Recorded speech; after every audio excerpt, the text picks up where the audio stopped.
Assalamualaikum dan selamat sejahtera murid-murid. Saya Cikgu Masyi akan mengajar kamu Sains KSSM bab 7 iaitu tenaga dan kuasa.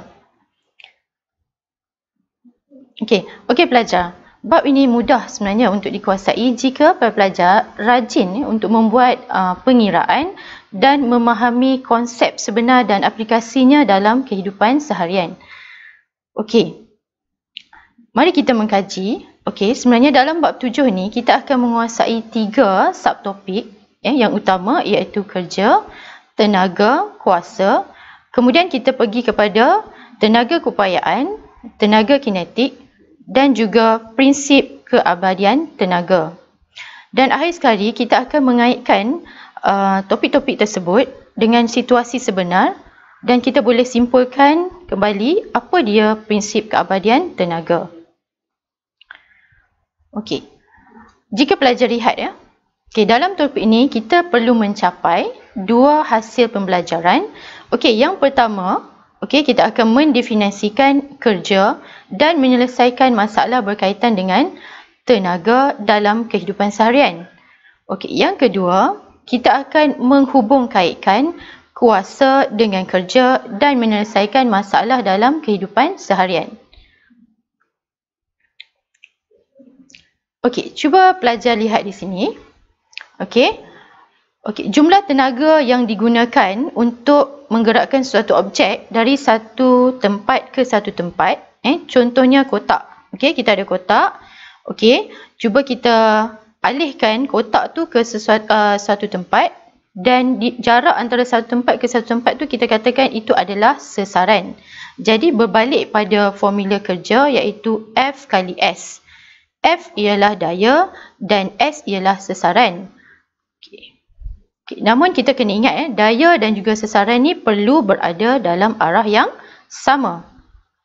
Okey, cuba kita lihat gambar rajah ini. Okey, seorang pelajar tengah mengangkat kotak. Adakah dia melakukan kerja ataupun tidak? Okey, mari kita lihat. Okey, W sama dengan F kali S. Okey, tadi cikgu dah terangkan W ialah kerja, F ialah daya dan S ialah sesaran. Okey, sebelum ni kita perlu fahami dulu apa dia sesaran. Okey, sesaran yang paling penting pelajar perlu tahu di mana titik mula dan titik akhir. Di situ kita akan ambil ukuran sebagai sesaran. Okey, cuba kita lihat apa maksud sesaran. Sesaran ialah jarak antara titik akhir dan titik mula. Okey, cuba pelajar lihat garisan yang satu garisan yang ini titik mula dan titik akhir dan juga satu lagi garisan melengkung. Okey, untuk garisan yang melengkung, sesaran dikira daripada titik mula dan titik akhir. Okey.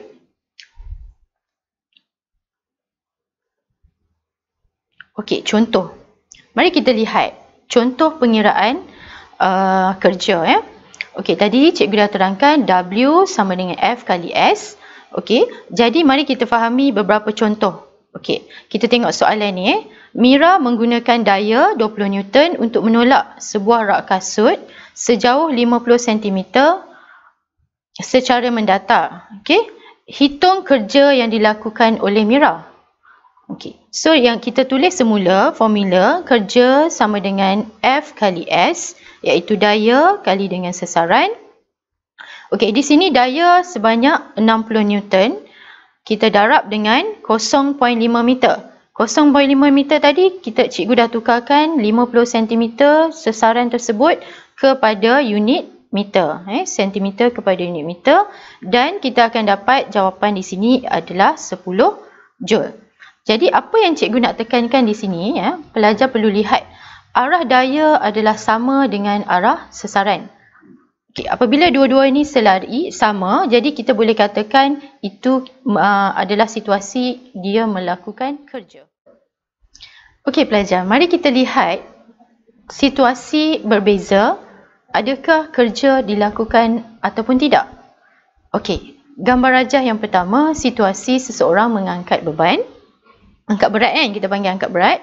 Okey, yang kedua berdiri sahaja tanpa memegang apa-apa beban, berdiri dan diam. Okey, yang keempat Yang ketiga, menolak dinding. Dan yang keempat, mendayung sampan. Okey, cuba kita tengok situasi yang pertama. Angkat berat. Kita melakukan kerja kerana objek yang kita angkat itu bergerak daripada bawah ke atas. Okey, bila bawah ke atas, dia ada satu jarak. Okey, jarak yang kita kata tadi, titik mula hingga titik akhir, kita ambil kira sebagai sasaran. Okey, jadi kita katakan kerja dilakukan. Okey. Okey, situasi yang kedua. Okey, berdiri sahaja. Okey, bila berdiri sahaja, duduk dan diam, ya. Tiada sasaran. Walaupun ada daya. Okey, ada daya daripada berat badan tu sendiri. Okey, maka kerja tidak dilakukan. Okey, faham? Okey, yang ketiga, situasi menolak dinding. Okey, menolak dinding. Contohnya walaupun kita menolak dinding dengan daya 40 joule, tapi dinding tu tidak bergerak. Jadi tiada sasaran yang dilakukan. Jadi tiada daya, walaupun ada daya, tiada kerja dilakukan. Okey, situasi yang keempat. Okey, mendayung sampan. Okey, apabila kita mendayung sampan, kita mendayung sampan pada satu jarak dari kedudukan A ke kedudukan B. Okey, jadi sasaran dan daya, maka kita kira kerja dilakukan. Okey, boleh ikut setakat ni? Okey, kemudian kita pergi kepada yang seterusnya, iaitu tenaga dan juga kuasa. Okey, apa dia tenaga? Okey, tenaga ialah keupayaan untuk melakukan kerja. Okey, dan ianya dikira dalam unit joule, unit SI-nya joule. Dan okey, cuba kita tengok satu contoh. Okey, apabila objek ini kita tolak dengan daya 1 Newton, okey, objek ini akan bergerak sejauh 1 meter. Bermakna 1 joule tenaga telah digunakan. Okey. Cuba pelajar lihat situasi seterusnya. Okey, di mana daripada tenaga, kita boleh katakan ada dua lagi tenaga, iaitu tenaga keupayaan dan juga tenaga kinetik. Okey, cuba tengok gambar rajah yang cikgu sediakan. Okey, berbasikal sehingga satu tahap ketinggian yang kita katakan ke tenaga keupayaan yang tinggi dan akan ditukarkan kepada tenaga kinetik. Okey, dalam subtopik ini, tiga hasil pembelajaran yang perlu kita capai. Okey, yang pertama, kita perlu menerangkan dengan contoh tenaga keupayaan graviti dan menyelesaikan masalah dalam kehidupan seharian. Yang kedua, kita dapat mengira tenaga keupayaan kenyal dalam konteks kehidupan seharian. Okey, yang ketiga, kita juga dapat menjelaskan dengan contoh tenaga kinetik dalam konteks kehidupan seharian. Okey, baik para pelajar. Dalam tenaga nanti, ini kesimpulan yang cikgu dapat buat. Kita perlu kuasai kesemua ini. Okey. Dan tenaga keupayaan pula terbahagi kepada dua, iaitu tenaga keupayaan kenyal dan tenaga keupayaan graviti. Jadi cikgu akan pergi satu persatu mengenai tenaga dan cikgu akan kaitkan dengan situasi seharian supaya pelajar mudah untuk faham sebelum kita melakukan pengiraan. Okey. Okey, cuba kita tengok kembali situasi orang mengangkat berat. Angkat beban. Okey, konsep tenaga. Okey, tenaga dipindahkan dari satu objek ke objek yang lain apabila kerja dilakukan. Okey, dan kerja pula merupakan medium perantaraan untuk memindahkan tenaga dari satu objek kepada objek yang lain.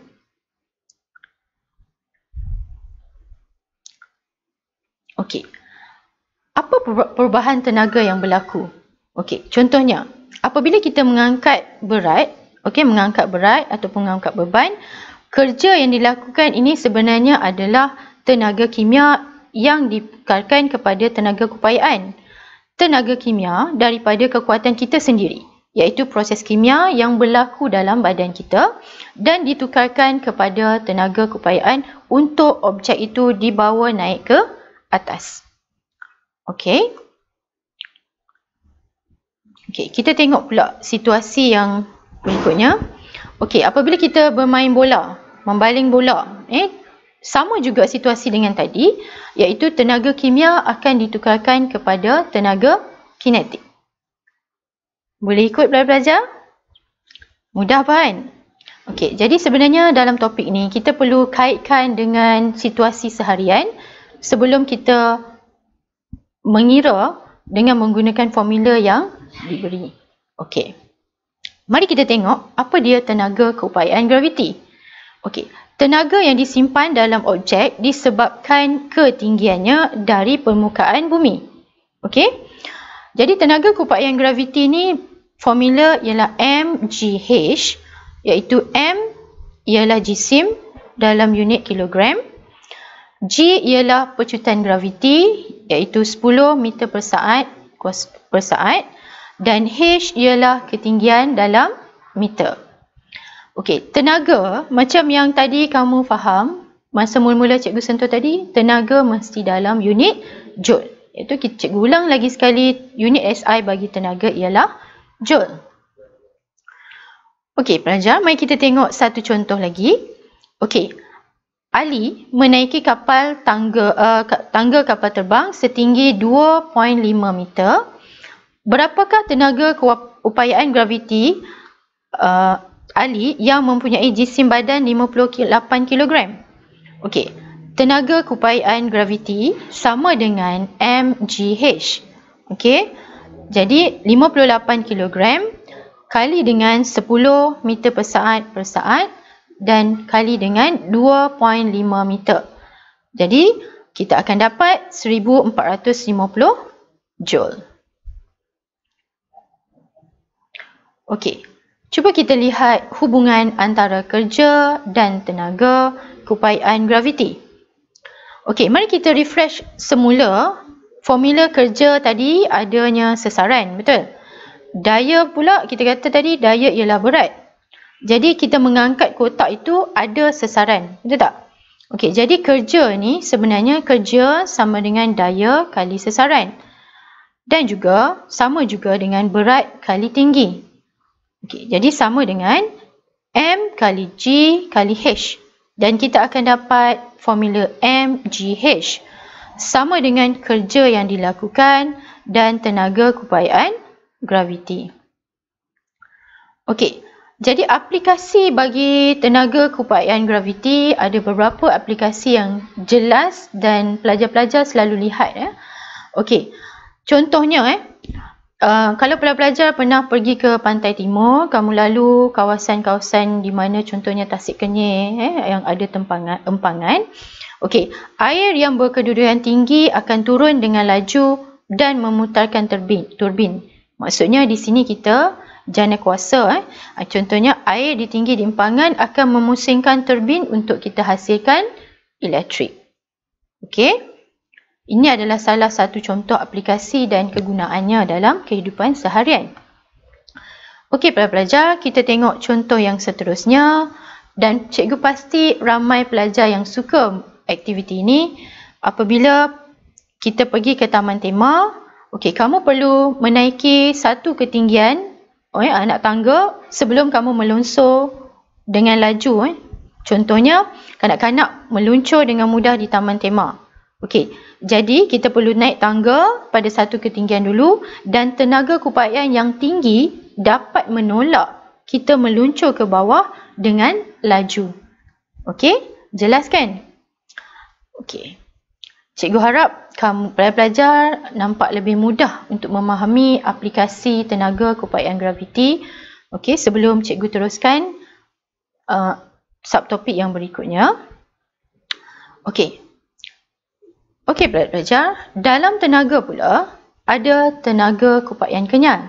Okey, apa dia tenaga keupayaan kenyal? Okey, tenaga keupayaan kenyal ialah tenaga yang tersimpan dalam objek yang kenyal apabila diregang atau dimampatkan. Okey. Mari kita lihat contoh 3 spring yang cikgu bagi. Yang pertama, kedudukan spring ni statik. Okey, yang kedua kita mampatkan dan yang ketiga diregangkan. Okey, dalam keadaan statik sebenarnya tiada tenaga keupayaan kenyal dihasilkan. Okey. apabila kita mampatkan dan kita regangkan, dia akan ada tenaga yang tersimpan dalam objek tadi dan akan menghasilkan tenaga kupayan kenyal apabila dimampat dan diregangkan. Ini adalah konsep yang sangat penting supaya pelajar faham apabila situasi spring diberi, pelajar kena tahu di mana adanya tenaga kupayan kenyal dan di mana situasi tiada tenaga kupayan kenyal dilakukan. Untuk tenaga kupayan kenyal, kerja yang dilakukan untuk memampat dan meregang suatu bahan kenyal dengan sesaran dari kedudukan keseimbangan. Jadi rumus ini kita kena ingat tenaga kupayan kenyal sama dengan 1/2 F kali S, di mana F ialah daya regangan atau mampatan. Dan X ialah sesaran dari kedudukan keseimbangan. Boleh ikut ya para pelajar? Cikgu akan bagi seterusnya satu situasi yang boleh dikatakan situasi ni kamu memang lakukan. Contoh, aplikasi tenaga kupayan kenyal. Ada buaian kan di rumah. Semua akan mengalami situasi ni dan tengok kenapa bila kita menghayun buaian, tak perlu kita hayun buaian tu sehingga 24 jam dan kita nampak dia masih lagi berayun.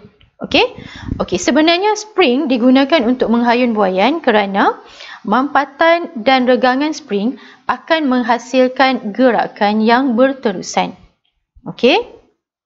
Nampak kan hasilnya? Selain daripada tu, satu contoh lagi sebenarnya, contoh lain, contohnya getah boleh menghasilkan tenaga yang boleh memecahkan buah tembikai. Jadi aktiviti ni pelajar boleh cuba, tapi pelajar perlu menggunakan lebih banyak lilitan getah tersebut. Contohnya tenaga daripada tenaga kupayan kenyal yang tersimpan dalam getah tersebut, pada satu tahap dia akan memecahkan dan membelah dua tembikai tersebut. Pelajar, sekarang cikgu teruskan dengan tenaga kinetik. Tenaga kinetik paling mudah untuk kita ingat kerana apa sahaja objek yang bergerak ada tenaga kinetik.